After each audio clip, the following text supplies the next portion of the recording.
Okay. आज हम लोग कलकत्ता यूनिवर्सिटी का मैट्रिक्स जो टॉपिक है वो हम शुरू करने जा रहे हैं। और तेज, today I am going to start matrix topics in mathematics. ये बीकॉम का ऑनर्स में 50 मार्क्स का पेपर होता है मैथ्स का, जिसमें 40 मार्क्स है थ्योरी और 10 मार्क्स है इंटरनल एग्जामिनेशन।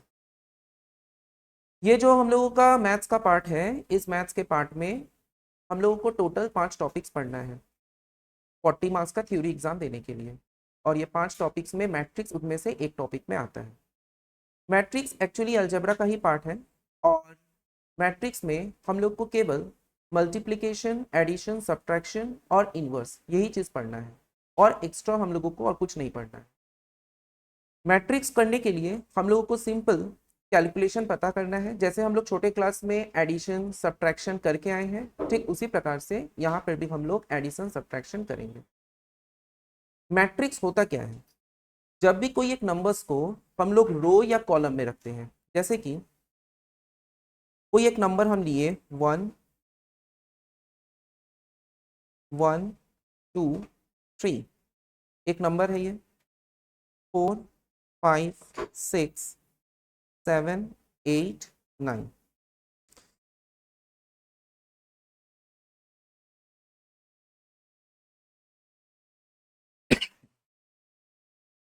अब जैसे कि ये जो हम लोग देख रहे हैं, जो हॉराइजॉन्टल है, ये जो हॉराइजॉन्टल लाइन है, ये हॉराइजॉन्टल लाइन को हम लोग बोलेंगे क्या? रो। और ये जो वर्टिकल लाइन है, ये जो वर्टिकल लाइन हम ड्रॉ कर रहे हैं, ये है क्या? कॉलम। तो रो और कॉलम क्या होता है, आशा करते कि समझ में आया हो। तुम लोग छोटे क्लास में मैथ्स द कॉलम किए हो, हर एक सब्जेक्ट में मैथ्स द कॉलम आता है, तो उसमें भी हम लोगों को ऐसे ए लिखा रहता था, बी लिखा रहता था, यहाँ पे नम कुछ मैच करने के लिए जो दिया जाता था, यहाँ पे मान के चलो, यहाँ पे मान के चलो कि हम लोगों को कोई लेटर दिया है 2 3 4 ऐसा नंबर्स, और यहाँ पे 5 6 5 6 7 ऐसे करके, तो हम लोग को मैच करना होता था। तो मतलब ये कॉलम वाइज में रहता था। तो यहाँ पे भी हम लोग जो वर्टिकली देख रहे हैं, ये जो 1 हुआ, ये जो 4 हुआ, ये जो 7 हुआ, ये जो 2 हुआ, ये 5 हुआ, ये जो 8 हुआ, ये जो हम लोग वर्टिकली देख रहे हैं, ये हम लोग का कॉलम होता है। और अगर हम लोग हॉराइजॉन्टली देखें, जैसे 1 2 3 4 5 6 7 8 9, तो ये हम लोगों का रो होता है। ये रो और कॉलम समझ में आ जाने से हम लोग का मैट्रिक्स का कंसेप्ट क्लियर हो जाता है कि मैट्रिक्स होता क्या है। मैट्रिक्स का मतलब होता है कि कोई भी एक नंबर को जब हम लोग रो या कॉलम में अरेंज कर दें, तो उसको मैट्रिक्स बोलेंगे।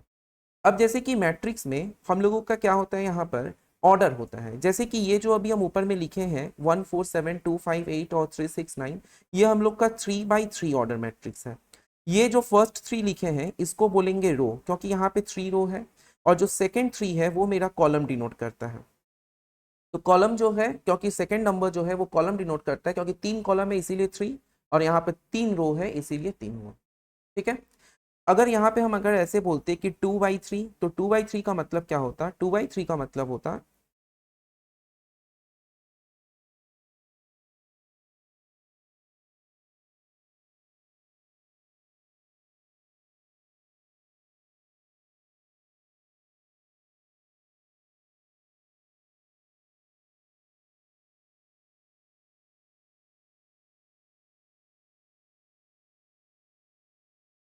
तो 2 by 3 का मतलब क्या होता? जैसे कि 2 1 6 4 8 9, ये मेरा 2 रो है, 3 कॉलम है। तो फर्स्ट नंबर रो डिनोट करता है, सेकंड नंबर कॉलम डिनोट करता है। तो 2 था रो में, इसीलिए 2 रो हुआ। देखो हॉराइजॉन्टली 2 रो बना, और वर्टिकली 3 बना। आया बात समझ में? तो ऐसे ही हम लोगों को अगर ऐसा कोई क्वेश्चन दिया जाए कि कंस्ट्रक्ट, करते हैं,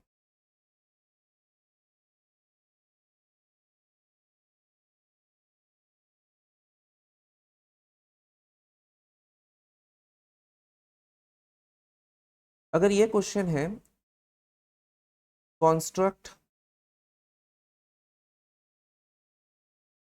अ 2 by 3 मैट्रिक्स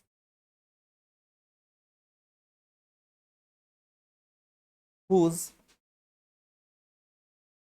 elements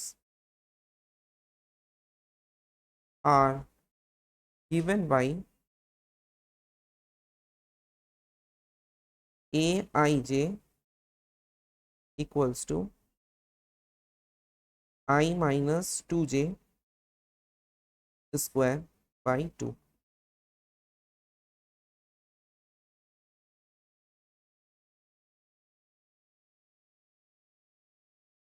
बाई 2।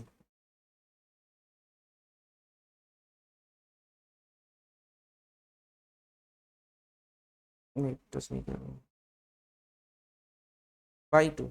ये हम लोग का एक क्वेश्चन है कि हमको एक 2/3 मैट्रिक्स बनाना है। तो एक मैट्रिक्स 2/3 अगर हमको बनाना है तो हम लोग मैट्रिक्स लिखेंगे कैसे? क्योंकि देखो यहाँ पर हम लोगों को जो फॉर्मेट दिया गया है कि एलिमेंट ऑफ द मैट्रिक्स क्या होना चाहिए, तो यहाँ पर ए आई जे दिया हुआ है।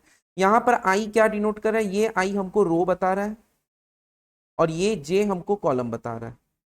ठीक है, अब देखो रो और कॉलम का इंफॉर्मेशन दिया गया है। रो मेरा कितना है? 2 है और कॉलम मेरा कितना है? 3 है, क्योंकि क्वेश्चन में 2/3 मेंशन है। तो मतलब यहाँ पर हम लोगों को रो 2 रखना है, कॉलम 3 रखना है। तो एलिमेंट क्या होगा इस मैट्रिक्स का? इस मैट्रिक्स का एलिमेंट होगा A11 A12 A13 A21 A22 A23। ये मेरा एक मैट्रिक्स का एलिमेंट होगा। आया बात समझ में? कैसे लिखे? A11 A12 A13 A21 A22 A23, क्योंकि यहाँ पर हम लोगों का कॉलम में 3 दिया हुआ है क्वेश्चन में और रो के जगह पे 2 दिया हुआ है, इसीलिए हम लोग 2 रो लिखे हैं और 3 कॉलम लिखे। ठीक है, ये 11 12 13 क्यों लिखे? ये आई जे जो क्वेश्चन में दिया गया है उसके हिसाब से लिखा गया है। यहाँ आई का वैल्यू 1 और 2 होगा क्योंकि क्वेश्चन में 2 दिया हुआ है। बाई 3, ये जो इंटू है ये इंटू नहीं है, उसको बाई 3 बोलते हैं। और ये जो 3 जो है वो कॉलम है, मतलब कॉलम का वैल्यू 1 2 3 3 तो बैठेगा, इसीलिए 3 कॉलम हुआ है और 2 रो हुआ है। अब हमको इसका वैल्यू सब्सिट्यूट करना है। तो A11 का वैल्यू क्या होगा? ये जो हम लोग यहाँ पर ए आई जे देख रहे हैं, ये ए आई जे की जगह अगर हम आई इक्वल्स टू 1 बैठा है और जे इक्वल्स टू 1 बैठा है, अगर आई इक्वल्स टू 1 और जे इक्वल्स टू 1 बैठा है, तो हम लोग का A11 क्या हो जाएगा? A11 हो जाएगा 1 माइनस 2 इंटू 1 का whole square whole divided by 2। ये होगा, कुछ नहीं किए, जस्ट आई और जे के जगह पे 1 1 बैठा है। तो इसको अगर थोड़ा कैलकुलेट करें तो क्या हो जाएगा? 1 minus 2 whole square whole divided by 2, यानी कि -1 का whole square whole divided by 2, यानी कि 1/2, क्योंकि माइनस का कोई भी स्क्वायर नंबर प्लस हो जाता है। तो ये हम लोग का 1/2। तो मतलब A11 का वैल्यू आएगा क्या? 1/2। ये क्लियर हुआ A11 कैसे निकालें? इसी प्रकार से A12 A13 निकालेंगे, मतलब I के जगह पे 1 J के जगह पे 2 बैठाकर A12 निकलेगा, फिर I के जगह पे 1 और J के जगह पे 3 बैठाकर हम लोग का A13 निकलेगा। तो यहाँ पर ये A11 आया हम लोग का 1/2। अब अगर हम अगर I इक्वल्स टू हम लोग 1 बैठा रहे हैं और J इक्वल्स टू अगर 2 बैठा रहे हैं, तो क्या होगा? A12। तो A12 का वैल्यू क्या होगा? हम लोग का I माइनस 2J था, तो मतलब 1 माइनस 2 इंटू 2 का whole square whole divided by 2। ये होगा, कुछ नहीं किए, जस्ट I और J के जगह पे वैल्यू सब्सिट्यूट किए। तो 1 माइनस 4 का whole square whole divided by 2। तो यहाँ पे हम लोग का होगा क्या? -3 का whole square whole divided by 2, यानी कि ये हो गया हम लोग का 9/। तो 9/2 मेरा A12 का वैल्यू हुआ। आया बात समझ में? A12 का वैल्यू कैसे हुआ? इसी प्रकार से A13 निकालेंगे, I के जगह पे 1 J के जगह पे 3। तो अगर I इक्वल्स टू 1 और J इक्वल्स टू 3, इसको अगर हम बैठाए तो A13 क्या हो जाएगा? A13 होगा 1 माइनस 2 इंटू 3 का whole square whole divided by 2। तो 1 माइनस 6 का whole square whole divided by 2, यानी कि -5 का whole square whole divided by 2, यानी 25/2। तो ये हम लोगों का यहाँ पर क्या आ गया? A13 का वैल्यू आया है। तो इसी तरीका से हम लोगों को ये कैलकुलेट करके मैट्रिक्स में वैल्यू सब्सिट्यूट बैठाना है। जैसे मैट्रिक्स में वैल्यू हम बैठा देंगे, जैसे कि A11 का वैल्यू आ गया, A12 का वैल्यू आ गया, A13 का वैल्यू आ गया। तो हम लोग अभी मैट्रिक्स में अगर हम बैठा है तो मैट्रिक्स में हम लोग का क्या बैठेगा? A11। तो A11 का मतलब मेरा कितना वैल्यू आया था? A11 का मतलब हाफ आया था। तो देखो यहाँ पर अगर हम इसको यहाँ पे बैठा है तो ये मेरा हो जाएगा 1/2। A12 का वैल्यू आया है कितना? 9/2। तो यहाँ 9/2 लिखे हैं और ये 1 3 का वैल्यू बैठाए हैं 25/2। तो मेरा पहला रो का काम खत्म हो चुका है। समझ में आया कैसे आया A11 A12 A13? क्योंकि जो ऑपरेशन हमको क्वेश्चन में दिया गया है कि ए आई जे दिखने में कैसा है, तो वो है i-2j का होल स्क्वायर डिवाइडेड बाई 2। हमको केवल i और j के जगह पे 1, एक बार 2 और एक बार 3 बैठाना है, तो हम लोग का पहला रो का एलिमेंट आ जाएगा। अब सेकेंड रो का एलिमेंट इसी तरीका से निकालेंगे, i के जगह 2 बैठाएंगे, सेम प्रोसेस से, तो मेरा A21 A22 A23 आएगा। ठीक है, कोई डाउट है इसमें? कोई डाउट है तो बोलो, हम फिर से एक बार डिक्टेट कर दें। हाँ, शॉर्ट में बता रहे, देखो क्वेश्चन पहले यहाँ पे पढ़ो, क्वेश्चन में क्या दिया गया है। Construct a 2/3 matrix whose element, element मतलब क्या बोल रहा है, ये एलिमेंट का मतलब बोल रहा है ये नंबर्स जो ये रो और कॉलम में है, ये एलिमेंट्स बता रहा है, आर गिवन बाई, और वो एलिमेंट कैसा होगा देखने में, वो एलिमेंट देखने में होगा ये जो हम लोगों को दिया गया है, ए i j equals to i-2j का स्क्वायर बाई 2, इसके तरह देखने में होगा वो हर एक एलिमेंट जो मैट्रिक्स हम बनाएंगे। तो यहाँ पर हम लोगों को आई, फर्स्ट वाला जो आई है ये हमको रो बताता है, ये हमको रो इंडिकेट करता है, और जे जो है वो कॉलम इंडिकेट कर रहा है। तो यहाँ पर ए आई जे का मतलब हुआ कि हम लोग जब 2/3 मैट्रिक्स बोल रहे हैं, तो 2/3 का मतलब हुआ क्या कि 2 रो होगा 3 कॉलम होगा। तो 2 रो होने का मतलब हुआ क्या कि हम लोगों का यहाँ पर A11 A12 A13 A21 A22 A23, ये मेरा रो वाइज है। अगर हम वर्टिकली देखें, जैसे मैच द कॉलम में अगर हम लोग बोले वर्टिकली देखें, तो वो हम लोग का क्या हो जाएगा, कॉलम हो जाएगा। अब इसका वैल्यू कैसे निकालना है, सबसे पहले हम लोग यहाँ पर आई और जे के जगह पे 1 बैठाएंगे। क्यों? क्योंकि हम लोग का ये A11 जो है इसमें आई के जगह भी 1 है, जे के जगह पे भी 1 है, तो इसीलिए यहाँ पर हम लोग दोनों में जगह 1 बैठाए। तो हम लोग का A11 का वैल्यू आया, तो A11 क्या आया, जस्ट आई और जे के जगह जो क्वेश्चन में दिया है वो वैल्यू बैठाए हैं, 1 - 2 × 1 का स्क्वायर बाई 2। तो इसको कैलकुलेट किए, कैलकुलेट करके 1/2 आया है। ठीक है, ये 1/2 आया है, जस्ट इसमें कैलकुलेट किए हैं, 2 1 जा 2, 1 - 2 मतलब -1, और हम लोग को पता है क्या कि कोई भी नेगेटिव नंबर का अगर स्क्वायर करें तो वो हमेशा पॉजिटिव होता है, तो इसीलिए ये 1/2 हो गया। ठीक उसी प्रकार से हम लोग A12 निकालें, जहां पर i के जगह पे 1, j के जगह पे 2, तो i के जगह पे 1 बैठा है और j के जगह पे 2, तो 2 2 जा 4 होता है, तो यहाँ पर हम लोग का 4 आया, तो 1 - 4 यानी -3, कोई भी माइनस नंबर का स्क्वायर यानी कि +9/2। और लास्ट में A13 जो अभी हम लोग निकालें, तो यहाँ पर j की जगह 3 बैठाए हैं, सेम प्रोसेस से कैलकुलेट किए, -5 का स्क्वायर 25/2। अब थर्ड प्रोसेस, सेकेंड पार्ट अब क्या है, अब हमको i की जगह 2 बैठाना है, j की जगह 1 बैठाना है। अगर हम i की जगह 2 बैठाएं और j की जगह 1 बैठाएं, तो हम लोग का क्या आ जाएगा, A21 इक्वल्स टू, A21 कैसा होगा देखने में, 2 - 2 इंटू 1, क्योंकि j के जगह 1 है इसीलिए 2 इंटू 1। ठीक है, होल डिवाइडेड, अच्छा इसका स्क्वायर है, होल स्क्वायर डिवाइडेड बाई 2। अब देखो यहाँ पे हम लोग का क्या हो गया, 2 - 2, 2 1 जा 2 होता है, तो 2 - 2 का स्क्वायर का बाई 2, 2 - 2 यानी 0, 0 का स्क्वायर बाई 2। कोई भी नंबर अगर 0 से मल्टीप्लाई हो तो वो हम लोग का अल्टीमेटली 0 हो जाता है, मतलब इसको हम लोग लिख सकते हैं क्या, 0 इंटू 1/2 यानी कि 0, मतलब ये अल्टीमेटली हम लोग का 0 हो गया। तो A21 का वैल्यू हम लोग का आ गया है 0। ठीक है, ठीक इसी प्रकार से हम लोग A22 निकालेंगे, J के जगह पे 2 बैठा था। अगर हम A22 यहाँ पे कैलकुलेट करें, A22 A22 अगर हम निकालें तो A22 मेरा कितना आएगा, उसी फॉर्मूला में बैठा हूँ, 2 - 2 इंटू 2 का whole square whole divided by 2। तो यहाँ पर हम लोग का क्या हो गया कि 2 - 4 का whole square whole divided by 2, यानी कि यहाँ पर हुआ हम लोग का क्या, -2 का whole square whole divided by 2, तो यहाँ पे हुआ 4/2 यानी कि 2। तो हम लोग का A22 का वैल्यू आ गया है 2। ठीक है, क्योंकि 4/2, 2 2 जा 4, तो इसीलिए वो 2 हुआ। इसी प्रकार से A23 निकालेंगे, और A23 क्या होगा फिर, अगर i के जगह 2 और j के जगह 3 बैठा है, तो हम लोग का क्या हो जाएगा, A23 कितना आएगा, A23 आएगा 2 - 2 इंटू 3 का whole square whole divided by 2। तो यहाँ पे हम लोग का कितना आ रहा है, 2 - 6 2 3 जा 6 होता है का होल स्क्वायर 4/2।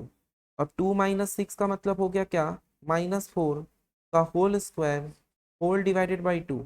4 का स्क्वायर यानी 16 होता है, 4/2, 2 8 जा 16 यानी 8। तो हम लोग का 823 का वैल्यू आ गया है 8। तो यहाँ से हम लोगों का मैट्रिक्स का हर एक एलिमेंट मिल गया और लास्ट में हम लोग फिर उसी मैट्रिक्स में जाके सबका वैल्यू बैठा देंगे। तो ये मेरा A11 का आ गया था हाफ, A12 का आया था 9/2, A13 का आया था 25/2। उसी प्रकार से A21 का वैल्यू हम लोग का आया है 0 0, A22 का वैल्यू आया है 2 और A23 का वैल्यू आया है 8 और हम लोग का ये आंसर कंप्लीट हो जाता है। तो ये 2 मार्क्स का क्वेश्चन में ऐसा आया हुआ है बहुत बार यूनिवर्सिटी के एग्जाम में। तो यहाँ पर कैसे करना है ये चीज़ तुम लोग को पता होना चाहिए। यहाँ पे कोई हम लोगों को कोई मैट्रिक्स का नया फॉर्मूला कुछ यहाँ पे अप्लाई नहीं हुआ है, खाली ये ध्यान रखना है कि रो या कॉलम क्या होता है। ठीक है, रो और कॉलम क्या होता है ये चीज़ ध्यान रखना है। अगर रो कॉलम पता है तो और इसमें कुछ नया से नहीं करना है, खाली वैल्यू निकाल के सब्सिट्यूट करना है तो हम लोग का आंसर आ जाएगा। ठीक है, तो ये हम लोग का बेसिक कंसेप्ट है मैट्रिक्स का। अभी हम लोग टाइप्स ऑफ मैट्रिक्स देखेंगे, कितना प्रकार का मैट्रिक्स कैसा क्या होता है। तो नॉर्मल मैट्रिक्स होता क्या है कि जो भी एलिमेंट को हम लोग रो या कॉलम में अरेंज कर दें तब उसको हम लोग बोलेंगे मैट्रिक्स। ठीक है, इसको पूरा इरेज कर दो।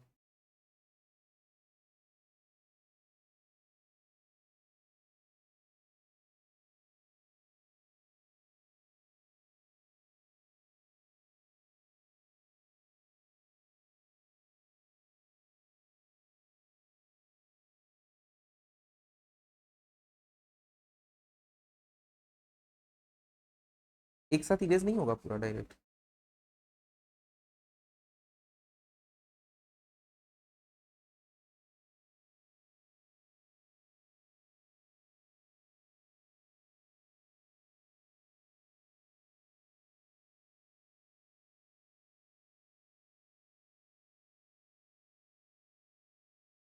हम लोग अब देखेंगे कि मैट्रिक्स जो है, जैसे कि यहाँ पे हम एक नंबर लिखें A11, A12, A21, A22। जब भी देखोगे कि रो और कॉलम में सेम नंबर्स रहेगा, मतलब क्या, जैसे 2/2 अभी हम लोग जो किए थे वो 2/3 था। जब भी रो और कॉलम में सेम नंबर्स रहेगा तो उसको हमेशा हम लोग बोलेंगे क्या, उसको हमेशा हम लोग बोलेंगे स्क्वायर मैट्रिक्स, क्योंकि इसका जो शेप है वो स्क्वायर की तरह हो जाता है। तो ये हमेशा स्क्वायर मैट्रिक्स होगा। जब भी रो और कॉलम हम लोग का इक्वल नंबर्स रहेगा, मतलब 2 रो 2 कॉलम या 3 रो 3 कॉलम, वो हमेशा हम लोग का स्क्वायर मैट्रिक्स होगा। रेक्टेंगुलर मैट्रिक्स क्या होता है, जो अभी हम लोग सॉल्व करके आए हैं, A11, A12, A13, A21, A22, A23, ये हम लोग का क्या होगा, ये हम लोग का रेक्टेंगुलर होगा, क्योंकि एक रेक्टेंगल का लेंथ और ब्रेथ कभी भी सेम नहीं होता है। अगर ये मेरा रेक्टेंगल का लेंथ है तो ये मेरा ब्रेथ है, तो ये दोनों डिफरेंट होने के वजह से हम लोगों का ये रेक्टेंगल शेप का होता है। तो इसीलिए इसका नाम है क्या, रेक्टेंगुलर मैट्रिक्स। तो रेक्टेंगुलर मैट्रिक्स में ध्यान रखना है कि हम लोग का कभी भी रो और कॉलम इक्वल नंबर्स में नहीं होगा, और स्क्वायर मैट्रिक्स में ध्यान रखना है कि रो और कॉलम इक्वल नंबर्स में होगा। ठीक है, अब इसके बाद हम लोग का पहला टाइप में आता है नल या जीरो मैट्रिक्स। नल मैट्रिक्स या जीरो मैट्रिक्स। नल मैट्रिक्स क्या होता है, देखो, ये जो नल मैट्रिक्स है, नल का मतलब हम लोग क्या बोलते हैं, नल मतलब जो एम्प्टी है, जिसमें कोई नंबर नहीं है, मतलब एम्प्टी मतलब जिसमें जीरो है, जिसमें कोई भी जीरो के अलावा कोई नंबर नहीं है, वो हम लोग का नल मैट्रिक्स होगा। जैसे कि मान के चलो कि यहाँ पे एक मैट्रिक्स लिखे 0 0 0 0, तो ये हम लोग का नल मैट्रिक्स, ये हम लोग का नल मैट्रिक्स, और इसको हम लोग कैपिटल जीरो से भी डिनोट करते हैं।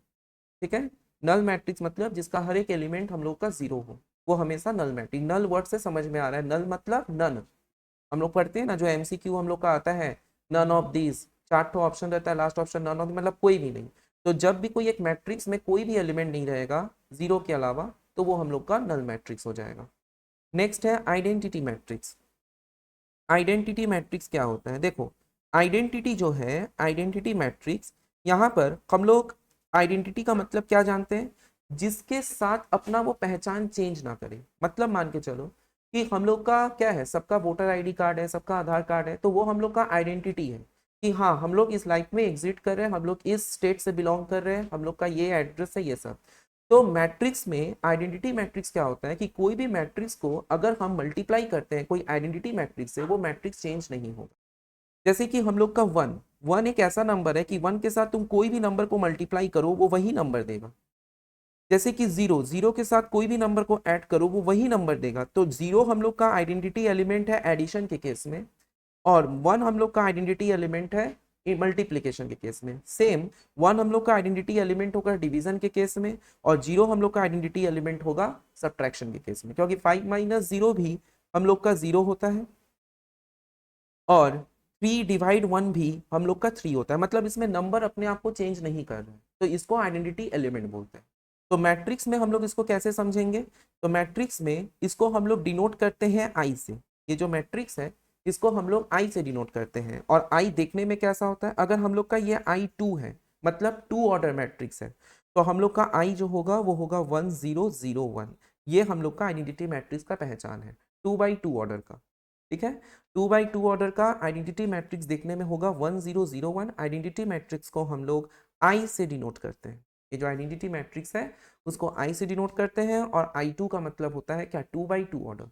यहाँ पे तुम चाहो तो I2/2 लिख सकते हो, एक ही मीनिंग है, I2 का मतलब भी वही होता है, I2/2 का मतलब भी यही होता है। तो 1 0 0 1 ये हम लोग का आइडेंटिटी मैट्रिक्स में आता है।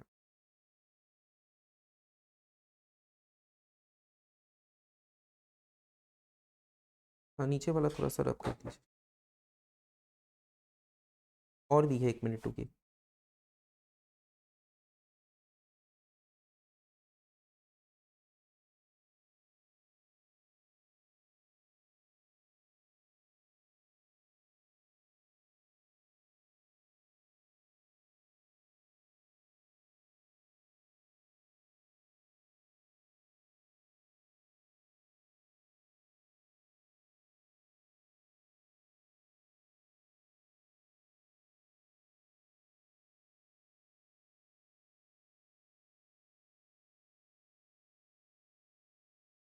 तो आइडेंटिटी मैट्रिक्स में हम लोग क्या देखें, जैसे कि आई अगर हम 3/3 बोले, अगर आई 3/3 बोले तो ये हम लोग का क्या होगा, 1 0 0 0 1 0 0 0 1।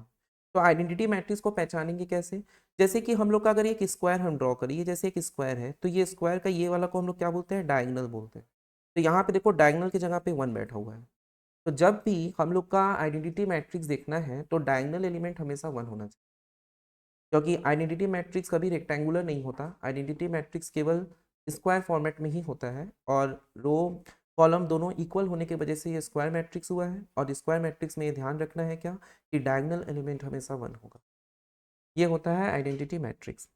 नेक्स्ट है हम लोग का transpose of a matrix. Transpose of a matrix क्या होता है, ट्रांसपोज, देखो ट्रांसपोज का मतलब है जिसका पोजीशन चेंज होता हो। मान के चलो हम एक मैट्रिक्स लिख रहे हैं A B C और D, ये सब डेफिनेशन कभी नहीं आएगा यूनिवर्सिटी के एग्जाम में, लेकिन इसका यूज हमको लगेगा सम्स को सॉल्व करने में, इसीलिए सब जानना पड़ेगा। ये ABCD हम लोग का एक मैट्रिक्स है, मान के चलो A उस मैट्रिक्स का नाम दिया है, capital A equals to ABCD। Transpose को हम लोग कैपिटल T पावर में लिखते हैं, A ट्रांसपोज इक्वल टू हम लोग का क्या होगा, ABCD का ट्रांसपोज। ट्रांसपोज में हमेशा ध्यान रखना है कि जो एलिमेंट रो में है वो कॉलम में चला जाएगा, और जो कॉलम में है वो रो में आ जाएगा। बोलने का मतलब कि AB मेरा हो गया कॉलम में, CD हम लोग का हो गया कॉलम में।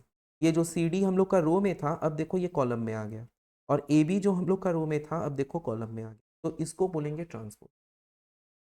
ट्रांसपोज इसको बोलेंगे, लेकिन ट्रांसपोज में एक चीज ध्यान रखना है कि डायगोनल एलिमेंट चेंज नहीं होगा। डायगोनली पहले भी AD था, अभी भी AD है। AD कभी डायगोनल एलिमेंट चेंज नहीं होता है ट्रांसपोज में, लेकिन बाकी एलिमेंट अपना पोजीशन चेंज करता है रो और कॉलम के रिस्पेक्ट में।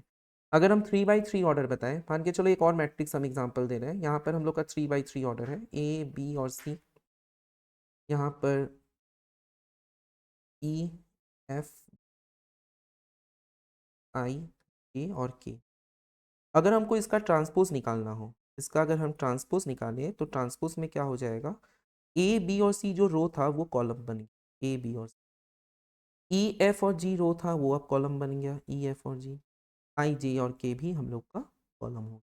तो ये हम लोग का ट्रांसपोज होता है जिसमें ए एफ और के ये भी देखो डायगोनल एलिमेंट और ये वाला भी डायगोनल एलिमेंट में कोई चेंजेस नहीं होता। अगर तुम्हारा चेंज हो रहा है तो तुम्हारा कहीं गलती हो रहा है। ठीक है, एक ट्रांसपोज ऑफ अ मैट्रिक्स में डायगोनल एलिमेंट कभी चेंज नहीं होता है, बाकी सब एलिमेंट चेंज हो जाए, तो इसको हम लोग बोलेंगे ट्रांसपोज। नेक्स्ट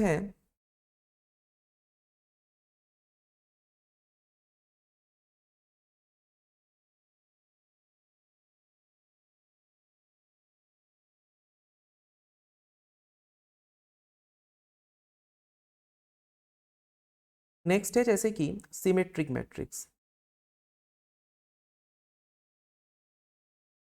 सिमेट्रिक मैट्रिक्स जब भी देखेंगे क्या, एक मैट्रिक्स को हम लोग सिमेट्रिक मैट्रिक्स कब बोलेंगे, जब वो मैट्रिक्स खुद के ट्रांसपोज के साथ इक्वल हो जाए। जब वो मैट्रिक्स खुद के ट्रांसपोज के साथ इक्वल हो जाए तो वो मेरा सिमेट्रिक होगा। यानी कि इसको हम ऐसे भी बोल सकते हैं कि ए ट्रांसपोज इक्वल्स टू ए। अगर उस मैट्रिक्स का ट्रांसपोज वो खुद हो तो वो मेरा सिमेट्रिक हो जाए। अगर उस मैट्रिक्स का ट्रांसपोज वो खुद हो जाए, जैसे कि मान के चलो हम एक एक एग्जांपल लिए कि ए एक मैट्रिक्स है और वो मैट्रिक्स है हम साइन थीटा कॉस थीटा और कॉस थीटा साइन थीटा, ये हम लोग का एक मैट्रिक्स है। ठीक है, अब अगर हम इसका ट्रांसपोज करें तो इसका ट्रांसपोज करने से हम लोग का क्या आएगा, अगर हम ट्रांसपोज करते हैं ए ट्रांसपोज करते हैं तो क्या होगा, साइन थीटा कॉस थीटा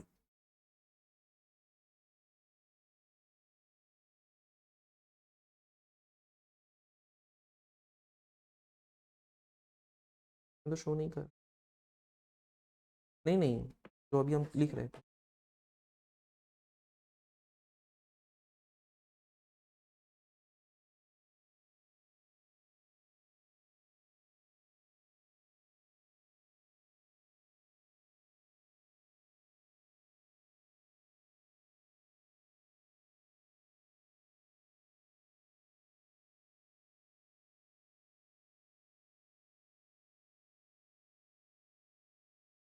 वहाँ शो कर रहा है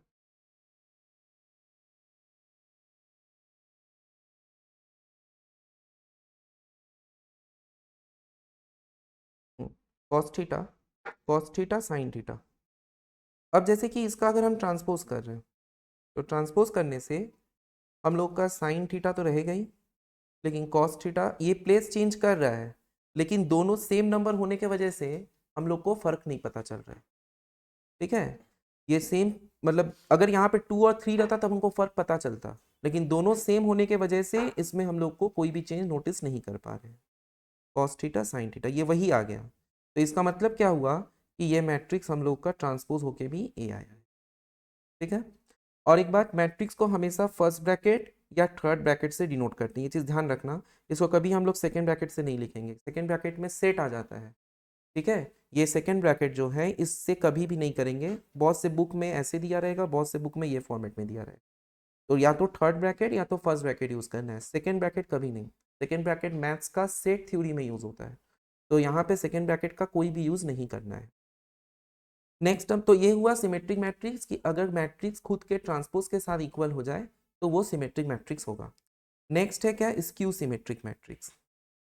skew symmetric matrix,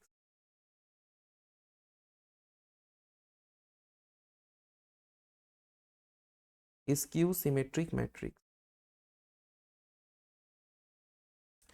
skew symmetric matrix क्या है, अगर कोई मैट्रिक्स का ट्रांसपोज उसके नेगेटिव के साथ इक्वल हो, अभी जैसे प्लस के साथ हो रहा था, अब अगर उसके नेगेटिव के साथ इक्वल हो तो वो हम लोगों का स्क्यू सिमेट्रिक मैट्रिक्स हो जाएगा। ठीक है, अगर कोई मैट्रिक्स उसके ट्रांसपोज का मतलब नेगेटिव के साथ इक्वल हो, जैसे कि एग्जांपल हम ले रहे हैं कि ए एक मैट्रिक्स है, ए मैट्रिक्स का एग्जांपल लिए हैं 0 H D -H-G 0 F और 0, ये हम लोग का एक मैट्रिक्स ए। अगर हम इसका ट्रांसपोज निकालें तो इसका ट्रांसपोज हम लोग का क्या हो जाएगा, 0 H D -H 0 F minus जी माइनस एफ जीरो का होल ट्रांसपोज। तो ट्रांसपोज में रो कॉलम बन जाएगा, कॉलम रो हो जाएगा, तो 0 H G नीचे आ गया, माइनस H 0 माइनस जी, और एक मिनट,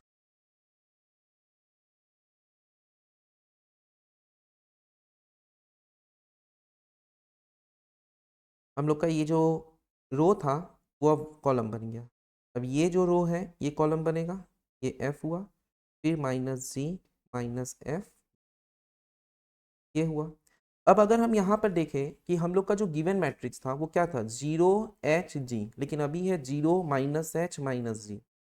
गिवन मैट्रिक्स में -S 0 F, अभी क्या है H 0 - F, और यहाँ पे -G - F 0, यहाँ पे है GF 0। तो एक चीज नोटिस कर रहे हैं क्या कि जो माइनस था वो यहाँ प्लस हो गया है, और जो यहाँ प्लस है वहाँ माइनस हो गया। तो अगर हम माइनस कॉमन ले लें, अगर हम माइनस कॉमन ले लें, तो कॉमन लेने से हम लोग का हो जाएगा 0 H G -H 0 F, और फिर -G -F 0। तो ये हम लोग का हो गया क्या, -A। तो ट्रांसपोज हम निकाले A ट्रांसपोज का, देखे क्या -A आ गया, तो ये स्क्यू सिमेट्रिक। तो स्क्यू सिमेट्रिक होने के लिए हम लोगों का नेगेटिव होना जरूरी है, और सिमेट्रिक होने के लिए नेगेटिव नहीं हो। तो ये है सिमेट्रिक और स्क्यू सिमेट्रिक। ठीक है, नेक्स्ट आ रहा है अब स्केलर मल्टीप्लिकेशन। Scalar multiplication. अच्छा, यहाँ तक कोई डाउट है तो बोलो, नहीं तो हम फिर से एक बार बता दें। यहाँ तक कहीं डाउट है, क्योंकि आप मल्टीप्लिकेशन में जा रहे हैं तो मल्टीप्लिकेशन थोड़ा है टफ। ठीक है, तो अभी एडिशन सब्ट्रैक्शन वो सब करेंगे। अभी ये जो नॉर्मल डेफिनेशन बताएं कि किसको ट्रांसपोज बोलते हैं, किसको हम लोग सिमेट्रिक बोलते हैं, किसको स्क्यू सिमेट्रिक बोलते हैं, किसको नल मैट्रिक्स बोलते हैं, ये सब में अगर कोई डाउट है तो बोलो। डाउट नहीं है तो अच्छा। स्केलर मल्टीप्लिकेशन क्या होता है? देखो, स्केलर मतलब तुम लोग ऑलरेडी क्लास 10 में मान के चल रहे हैं, अप टू 10 तक फिजिकल साइंस में स्केलर क्वांटिटी वेक्टर क्वांटिटी पढ़े ही हो, जहाँ पे स्केलर में केवल नंबर्स होता था, डायरेक्शन नहीं होता था, और वेक्टर में डायरेक्शन होता। यहाँ पे स्केलर का मतलब वही नंबर्स ही है, केवल नंबर्स से मल्टीप्लाई कर। मान के चलो कि अगर हम एक मैट्रिक्स लिए, ये हम लोग का मैट्रिक्स है 2 3 4 और 5, ये हम लोग का एक मैट्रिक्स। हम बोल रहे हैं क्या 2A निकालो। कैसे 2A निकालेंगे? तो ये जो 2 है, ये 2 ये मैट्रिक्स से तब मल्टीप्लाई होगा तब मेरा 2A आएगा, 2 3 4 5। ये जो 2A हम लिखे हैं यहाँ पर, 2A का मतलब क्या है कि 2 से मैट्रिक्स का मल्टीप्लिकेशन। स्केलर मल्टीप्लिकेशन का मतलब होता है ये जो 2 है ये हर एक एलिमेंट के साथ मल्टीप्लाई, ये हर एक एलिमेंट के साथ मल्टीप्लाई होगा। मतलब ये क्या हुआ,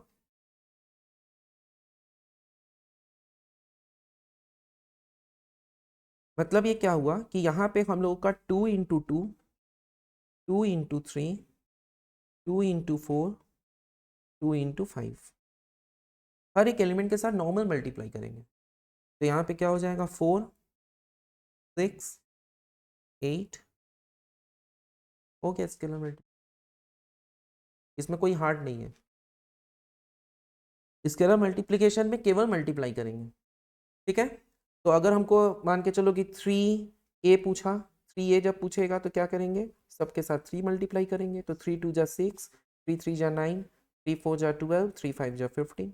हमको फिर ये दिखाने का जरूरत ही नहीं है, ये सब लाइन हम डायरेक्ट मल्टीप्लाई करेंगे। ठीक है, ये है स्केलर मल्टीप्लिकेशन। नेक्स्ट है एडिशन।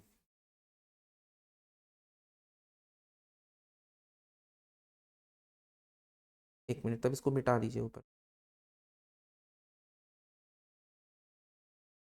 हम्म,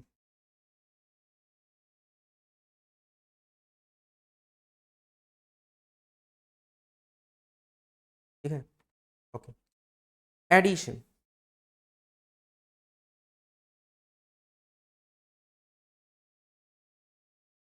एक मैट्रिक्स का एडिशन क्या होता है? एक मैट्रिक्स का एडिशन का मतलब क्या होता है? जैसे हम लोग नॉर्मल नंबर को ऐड करते हैं ना, 2 + 3 5 होता है, ठीक उसी प्रकार से यहाँ पे भी ऐड ही करेंगे। मान के चलो ए एक मैट्रिक्स है, और वो मैट्रिक्स है तुम्हारा 2 3 4 5। बी एक मैट्रिक्स है और वो भी मैट्रिक्स है तुम्हारा 6 7 8 9। ये मैट्रिक्स है। हम बोले ए प्लस बी निकालो, तो मतलब यहाँ पे ध्यान देना है क्या कि हर एक एलिमेंट का जो रो होगा और हर एक एलिमेंट का जो रो होगा वो रो वाले से ही ऐड होगा। जैसे ये 2, हम 2 को 6 से ही ऐड करेंगे। ऐसा नहीं है कि हम 2 को 7 से ऐड करेंगे या 8 के ऐड करेंगे या 9 से ऐड करेंगे। 2 का पोजीशन जहाँ पे है, सेकेंड मैट्रिक्स का पोजीशन में जो एलिमेंट प्रेजेंट है केवल उससे ऐड होगा।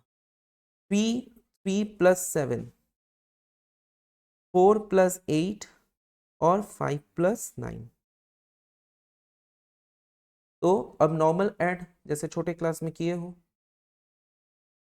8 10 12 और 14, ये हम लोग का एडिशन हो गया। ये है ऐड। सेम है सब्ट्रैक्शन का। जैसे अभी हम यहाँ पे ऐड किए, अभी हम यहीं पर बोलते कि a माइनस बी निकालो, तो खाली माइनस करोगे सेम प्रोसेस से। 2 3 4 5 माइनस 6 7 8 9, तो यहाँ पे बस माइनस करो। 2 माइनस 6 3 माइनस 7 4 माइनस 8 5 माइनस 9, यानी कि -4 -4 -4। ठीक, तो यहाँ से हम लोग का क्या हो गया, अगर -4 अगर हम कॉमन ले लें तो 1 1 1 1। तो यहाँ से पता चल रहा है क्या कि a माइनस बी जो हो रहा है, नॉर्मल जैसे ऐड किए हैं वैसे ही हम लोग माइनस करेंगे और हम लोग का आंसर आ जाएगा। ये है एडिशन और सब्ट्रैक्शन का नियम। अब है जो मल्टीप्लिकेशन, ये टफ है। अभी जितना किए इससे टफ लगेगा मल्टीप्लिकेशन, क्योंकि मल्टीप्लिकेशन में तुमको टेक्निक अलग है मल्टीप्लाई करने का। तो हम एक ठो करके दिखा रहे हैं।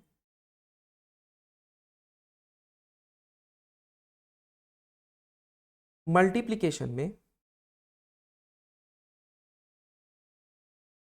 ये चीज थोड़ा ध्यान से सुनना है। ए एक मैट्रिक्स है, ए बी सी और डी, और बी एक मैट्रिक्स है, ई एफ ई और एच। हम पूछे हैं क्या, ए बी निकालो, मतलब मल्टीप्लाई करके ए बी निकालो। A B equal to question mark, A B निकालना है। तो ए बी के लिए हम लोग क्या लिखेंगे, पहले ए है। ऐसा नहीं करना है कि ए बी दिया है तो हम बी ए पहले लिखेंगे, पहले बी लिखेंगे फिर ए। ये तुम्हारा नंबर्स में लागू होता है, जैसे 2 इंटू 3 भी 6 होता है और 3 इंटू 2 भी 6 होता है, ये यहाँ पे करेक्ट है। लेकिन मैट्रिक्स के केस में कम्यूटेटिव लॉ फॉलो नहीं होता, इसको हम लोग कम्यूटेटिव लॉ बोलते हैं। ये कम्यूटेटिव है कि 2 इंटू 3 या 3 इंटू 2 नंबर वही आएगा, लेकिन मैट्रिक्स के केस में ये नहीं होता है। तो इसी वजह से जब ए बी बोलेगा तो तुमको पहले ए फिर बी लिखना होगा, और अगर बी ए बोलेगा तब पहले बी का फिर ए का लिखोगे। तो यहाँ पर देखो ए बी सी और डी ये है, इसके साथ मल्टीप्लाई करना है क्या, ई एफ डी और एच। ये चीज ध्यान रखना है क्या, ये फर्स्ट रो है, इस सेकेंड मैट्रिक्स का फर्स्ट कॉलम से मल्टीप्लाई होगा। फर्स्ट रो सेकेंड मैट्रिक्स का फर्स्ट कॉलम से मल्टीप्लाई होगा, यानी ए के साथ मल्टीप्लाई हो रहा है ई का, ए ई, और बी के साथ मल्टीप्लाई होगा डी का, और बीच में हमेशा प्लस साइन होगा, बी जी। फिर यहाँ पे हम लोग का क्या है, फर्स्ट रो सेकेंड कॉलम, क्योंकि अब ये मेरा फर्स्ट रो फर्स्ट कॉलम का काम था। अब जो नंबर लिखेंगे यहाँ पर वो मेरा फर्स्ट रो सेकेंड कॉलम का होगा। तो a f plus b h, a के साथ एफ का मल्टीप्लाई और बी के साथ एच का मल्टीप्लाई, क्योंकि बी सेकंड में है तो एच भी सेकंड में है, ऐसे होगा। फिर सेकंड रो फर्स्ट कॉलम, तो c e plus d g, second row second column c f plus b h. ये होगा मल्टीप्लिकेशन का फॉर्मेट। तो ये थोड़ा टफ है, ये ध्यान रखना है, क्योंकि स्टूडेंट लोग का दिक्कत यही हो जाता है कि ए से इससे मल्टीप्लाई किए, फिर देखा गया बी को एफ से मल्टीप्लाई कर दिए।